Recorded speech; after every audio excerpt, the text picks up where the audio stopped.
It's so interesting because we're talking to you on a Monday afternoon. Tomorrow you celebrate your 70th birthday. You went to meet the Queen earlier on this year. It's all going very well for you. I wonder whether you come back here is because you like to inspire younger people to reach your success, because you didn't have the most glamorous upbringing, did you? No. There were many wonderful things about it, but no, it was a very typical West Riding working class childhood. And it was fine. You know, people these days ask me when they meet me now and see where and how I live, oh, you know, it must have seemed awful when you were growing up. Well, of course, you didn't know anything different, and everybody else was living in the same way, hand to mouth, you know. My mother and me hiding behind the sofa when the rent collector came to the door. I mean, literally, because we didn't have the rent. But I can only say since I came back, the last 6-7 years have been the best years of my life. The last decade has been a fantastic decade. The 70 part is the least attractive to me. I don't know how that came about. It's a complete mystery to me. 70 doesn't sound like me. It doesn't feel like me. I feel as though I ought to be behaving a little bit more in an adult fashion than I usually do. I mean, there I was at Silverstone yesterday afternoon, screaming in the mechanics pits, in the McLaren pits, and yes, I did take a trip to the palace just about a month ago. All these things have come together at a time that take my breath away, because I never expected these honours to come my way. They were things that happened to other people, not to me. And so the success of the last 6 years of deciding to say no to Hollywood and yes to British theatre, not knowing whether I would be taken back into the fold of the British theatrical world or not. You know, I felt the first thing I did here was Antony and Cleopatra at the Royal Shakespeare Company, and I remember standing behind the scenery on the press night, writing the reviews in my head, which were basically along the line of, who does he think he is, you know?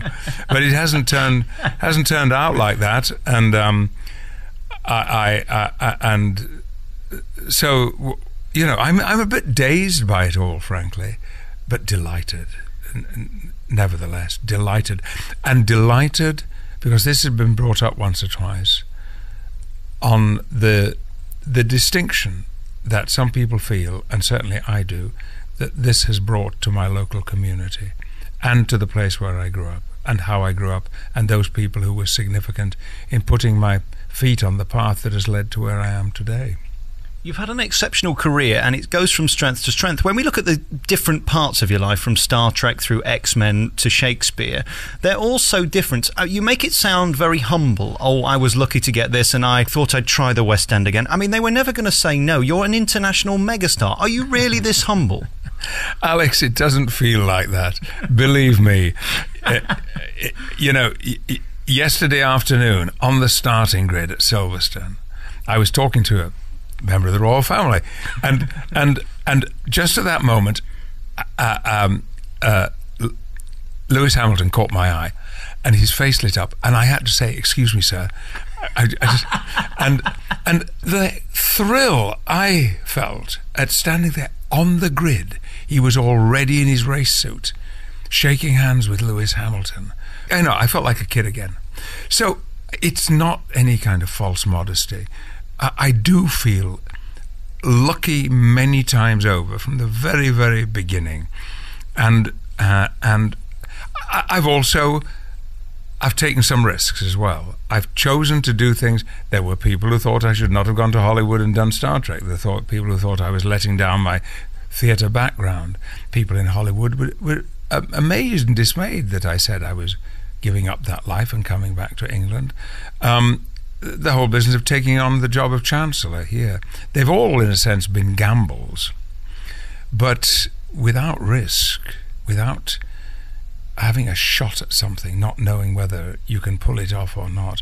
I find that stimulating, and I find, in a strange kind of way, that's what keeps me feeling youthful and certainly not feeling 70. I was 40 a couple of weeks ago, is how it feels. You're just acting 70.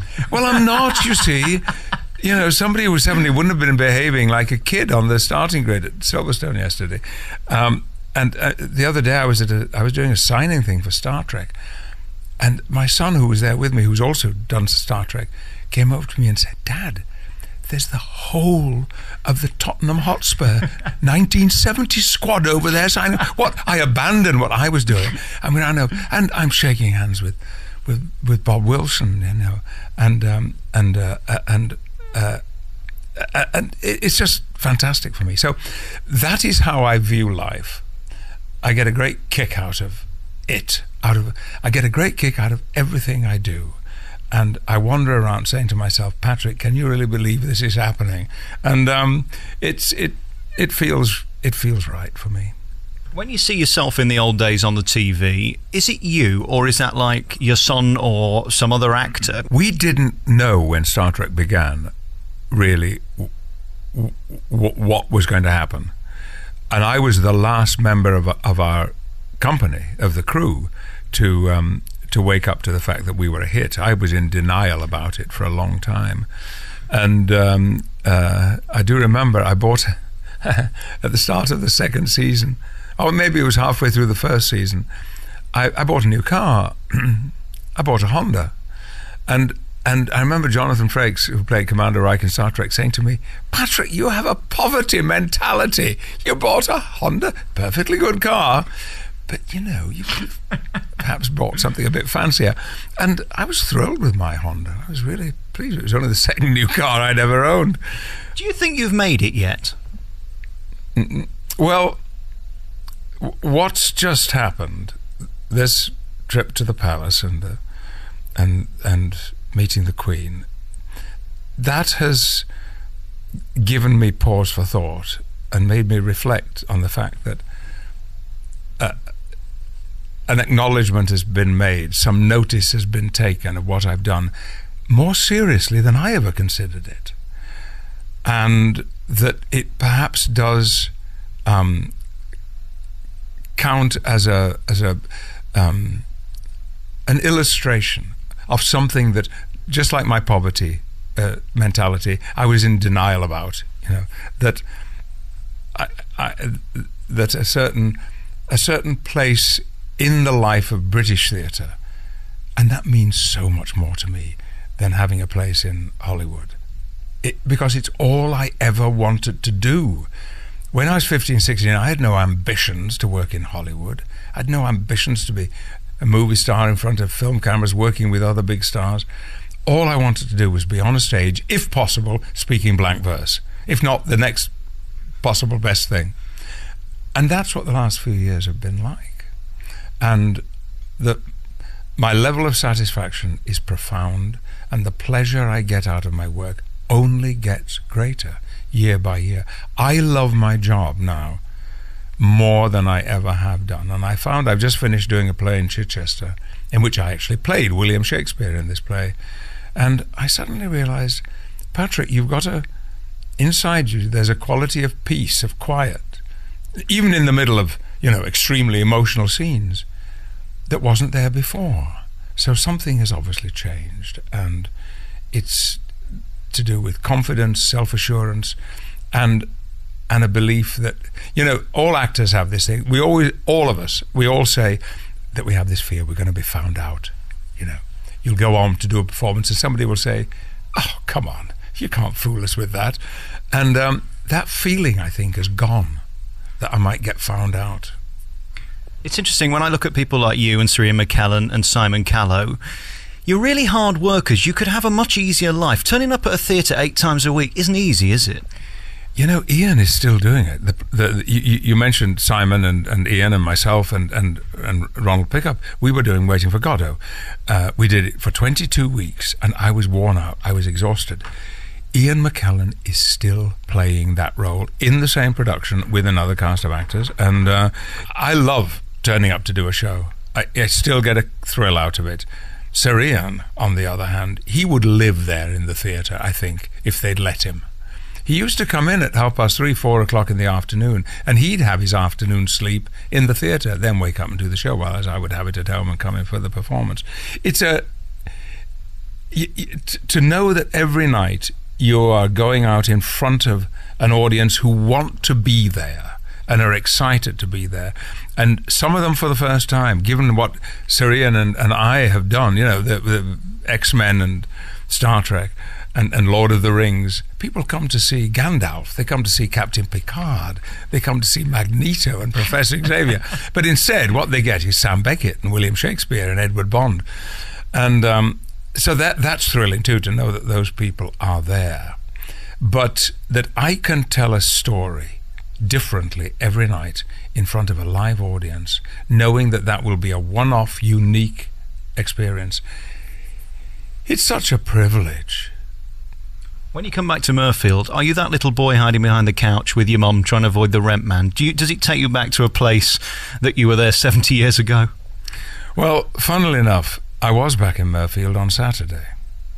And I can tell you why I was there. I went to visit the Father Superior and Father Prior and the brothers at the Community of the Resurrection, which is an Anglican monastery, an important Anglican monastery, which is in Mirfield, and was what Mirfield was once upon a time most famous for. It's probably got a little bit of competition now, because I've agreed to be part of a campaign to raise some funds, because the church is badly in need of restoration. I first appeared on a public stage at the age of 8 or 9 in the Quarry Theatre at the Community of the Resurrection, and I said to them, if only because of that connection, I'm very, very happy to be part of this. But before I went over to Batty Ford to the community, I just took a little drive around my neighbourhood, and it gave me goosebumps. I went past the house I was born in and lived in for 15 years, a one-up, one-down house in a yard. And what impressed me most about it, I've been back before, but not for a long time, was not that everything seemed more ordinary or duller. What was extraordinary was that distances, measurements have shrunk. I always thought the street I lived on was a long, steep street. It's not. It's very short, and it's not that steep at all. But in reflection, it seemed to be. My life back then is very vivid to me, and I have now started writing a little bit about it, about what it was like. And so I shall be living back there in my head a great deal, I think, in the coming few years. And that sound you hear in the background is the Vice-Chancellor closing the door, because he needs me, Alex. I'm going to let you go. Very finally, congratulations on being you. You've brought so much pleasure to so many different generations, and giving back here at the University of Huddersfield really just sums you up, really, that you care. With funding in the news and all of this stuff, you'll never lose that passion, will you, for the youth and giving them a chance? I got a chance. I got my break at Mirfield Secondary Modern School. It wouldn't have happened if I hadn't have been at that school with that particular English teacher. And so if I can throw in any way opportunities like that in the way of young people, particularly those young people which this university seeks out and encourages, whose families and backgrounds does not prepare them to expect higher education. And we have a significant number here in Huddersfield. That makes me especially gratified. Very finally, your tip on looking like you when I get to 70. What's the key? You know, I remember they used to ask this question on the Wilfred Pickles Have a Go show. Do you remember? Have a go, Joe. I cannot tell you, except that I have loved my job for 52 years. Loved it. And I think I was very lucky in going to California when I did, because Californians do know how to take care of themselves. And I got into that culture of sensible eating, exercise, regular medical checkups, looking after myself. And that has stayed with me ever since 1987 when I went. And I think that was very significant. And you know, there's a lot to be said for being happy, if you can find it. Sir Patrick Stewart, thank you very much for talking to me. It's a great honour, and congratulations on all the work you do here in West Yorkshire, and especially for the University of Huddersfield. Nice to talk to you. Thank you.